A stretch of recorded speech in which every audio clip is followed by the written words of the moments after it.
Hello there everybody, and welcome back to the Railway. Today you join me on my workbench where I am continuing my 5-minute model reviews series. So up today we haven't got a wagon. As you can see in front of us we have a diecast bus. Now I've had this for quite a while, you might have seen it on the layout, but I thought I might do a review on it given as I'm running out of review material. So yes, it cost me £8 as you can see from the sticker. And it's made by exclusive first editions. It's quite an old bus, so you might be wondering why is an old bus on a modern image layout? Well, the reason it's on the modern image layout is because I'm using it as a Heritage Preservation Society shuttle bus. That was the idea behind it. But anyway, as you can see, it's in this nice green livery. It's the LCT livery, the Leeds City Transport. But if I show you the end of the box for this version, you can see this version is the product code 18103. It's the Leyland Atlantean in Leeds Transport livery. And it didn't cost me £18, it cost me £8, as I mentioned earlier. So first of all, as you can see, this box is pretty battered. So yeah, as you can tell, it's been around for quite a while. Now, according to Hatton's directory, this was tooled in 1905. But it wasn't, because the real things weren't around then. So I don't know how old this has been tooled, but today we're going to be seeing if it's up to modern standards, I suppose, in terms of die-cast buses and vehicles. There's a bit about exclusive first editions on the back if you wanted to read that. There you go, I'm giving you a minute or two to read that. So, yeah, I suppose that's all that's left, just to get it out. So as you can see, just open up the box, a bit like the Hornby wagon packaging this, and then out slides the little plastic cradle with the bus in it. Put the box down there. And of course here is the model, so it's in this nice little plastic pack. Just lift the lid off and then I can take the bus out. And now the first thing that hits you when you pick this up is quite how heavy it is. It is very heavy, and the reason for that is because it's almost entirely die-cast. There is a fair deal of plastic on it as well, but the body is die-cast. You can tell that straight away. It has got these plastic flush glazed windows, and that's a really nice feature. But as I said, the whole thing pretty much is die-cast, and that's a really nice feature because, as I said, it adds loads of weight to it. And unless you're going to be gluing these in place on your layout, a bit of weight on the buses is fine, so it just stops them rolling off or whatever. So yeah, let's talk a little bit about detailing. For that, I need to get it out onto my white background, so let's go and do that right now. Alright, so here we are on the white background, and first of all, as you will have seen from that transition, it wasn't the neatest.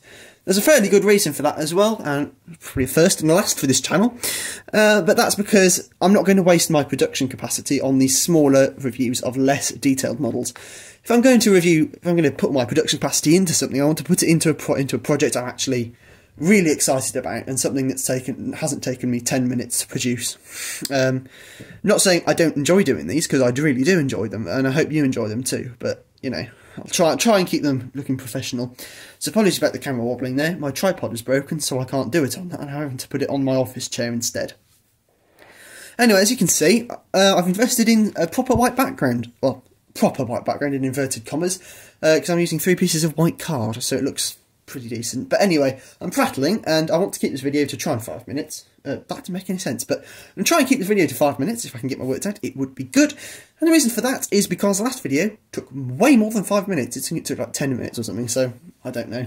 Anyway, so here we have the Leyland Atlantean in the Leeds City Transport livery. As you can see, this depicts one of the earlier examples, I believe, given by the light configuration on the front, and the fact that the, well, it doesn't exactly look the most modern, does it, really? It is a very nice bus, I have to say. I like this two-tone green, and I have to say, in terms of coloration, they've done a really good job. It's an excellent separation between the two. There's no fuzziness or anything at all. And these printed crests and everything, they're super detailed. They're really fine. They're all legible. That says emergency door. You can see we've got these indicators on the side and that nice Tetley advertisement on the top. That is really nice. Again, we've got flush glazing, if I can get my words out, on all of these windows, everywhere on the bus, and it looks absolutely superb. However, these hopper windows aren't very well defined. They're only defined by a mark in the moulding, so it's not the best. Interior detail as well, that's decent. We've got full seating. We've even got steering wheel and everything at the front, with moulded windscreen wipers on the front of the bus, as I will now show you. As you can see, we have moulded windscreen wipers along the front. We've got more hopper windows at the top, a nice printed destination blind. That's superb. And okay, everything, including the reg plate and the lights on the front, looks just really fine and crisp. As I said, I don't know if you can see it inside there, we have got not an etch, we've got like a moulded steering wheel, so that's actually pretty decent. If I show you the other side, then as you can see, we've got these nice bifolding doors. If I just move it back so you can see it all. And we've got this LCT needs drivers and conductors advertisement on the side. That's nicely printed on as well. So we've got these nicely printed wheel rims. They look quite good. And again, we've got this nice separately fitted like black bar running underneath. Is that a roll bar or something? I'm not too sure. I'm not too good with vehicle components, if I'm honest. We've got these nice printed crests, and we've got this here. So that's like the name of the garage, I believe. And we've got some other little details down there. I can't read it, but it is legible. If you can read it, do let me know what it says. It would be interesting to know. If I then show you the back of the bus, as you can see, we've got this nice printed destination brand, the Leyland text there, some more crests and lights, along with the reg plate at the back. And something else that I want to just draw your attention to is the fit between the parts.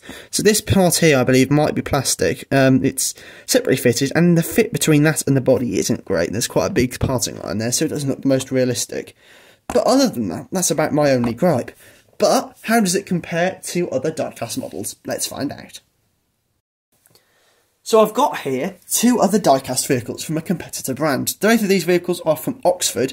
We've got a little Fulton tractor here and an Eddie Stobart Volvo. Now, I'm not going to focus too long on these vehicles as the reviewers of the bus, not these, but however, if you would like to see me review these vehicles, do let me know down in the description. Not description, why do I keep saying that? In the comments. Or, of course, you can let me know in the poll on my community tab, which is there now.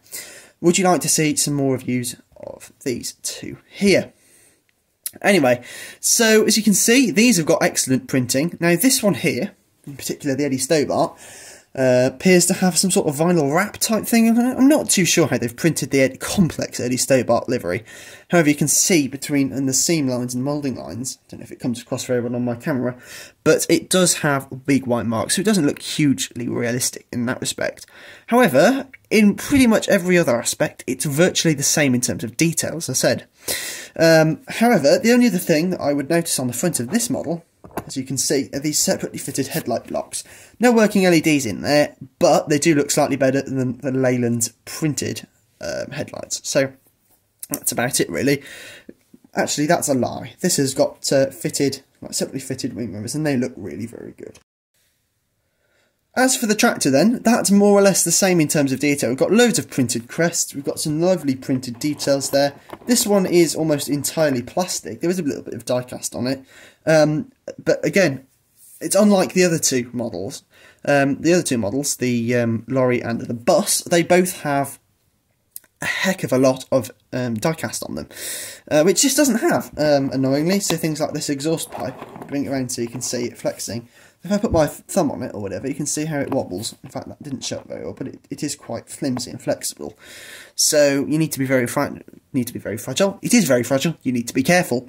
Whereas with the bus and the lorry, you don't have to be as careful. So yeah, very, very similar in terms of detail to the others. And something else that they all three of them have in common is the fact they're free rolling. So you can see that one's free rolling there. This has got quite a wonky wheel on that one. This one here is free rolling as well. This is the lorry. Again, that's free rolling.